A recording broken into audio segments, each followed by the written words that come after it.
እረኛዋ በአንድ ገጠር ውስጥ በጎችን፣ በሬዎችን፣ ላሞችን የምትጠብቅ ሰላምነሽ የተባለች እረኛ ነበረች። ሰላምነሽ እድሜዋ 8 ቢሆንም ትምህርት ቤት አልገባችም።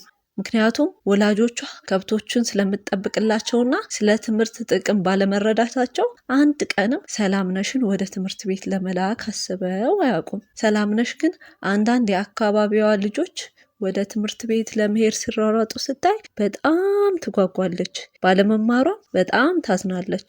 ተማሪዎቹ ከትምህርት ቤት መጥተው ስለ ውሏቸው ሲያወሩ ጥያቄ ሲጠያየቁ ስታይ በጣም ስለምትቀና እቤት ስትገባ እናቷ ለምን እንደማያስተምሯት ጠየቀቻቸው። እናቷ ግን ማን ከብቶቹን ይጠብቅልናል? ያለሽን ልጅ አንቺ ብቻ ነሽ ብላ ከለከለቻት። ሰላምነሽ ተስፋ ሳትቆርጥ ልጆቻቸውን ትምህርት ቤት የሚልኩትን ሰፈሯ ያሉ ወላጆች እየዞረች ወላጆቿን ትምህርት ቤት እንዲልኳት እንዲለምኑላት ጠየቀቻቸው።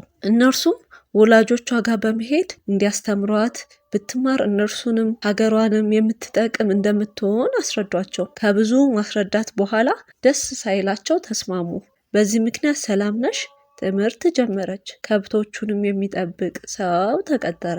ሰላምነሽ በትምህርቷ በጣም ጎበዝ ሆነች። ወደፊት ምን መሆን ትፈልጊያለሽ ተብላ ስትጠየቅ የአይን ዶክተር ብላ ትመልሳለች። ጎበዝ ተማሪ በመሆን ወላጆቿ በጣም ይወዷት ነበረ። ወላጆቿ ከትምህርት ሲያስቀሯት ቤት ድረስ በመሄድ ይቆጧቸው ነበረ። ከዓመታት በኋላ ሰላምነሽ በከፍተኛ ማዕረግ ተመረቀች። ታዋቂ የአይን ዶክተር ሆነች። ወላጆቿም አኮራች። ለወገኖቿም ሁሉ ደረሰችላቸው። ተረቴን መልሱ አፌን በዳቦ አብሱ።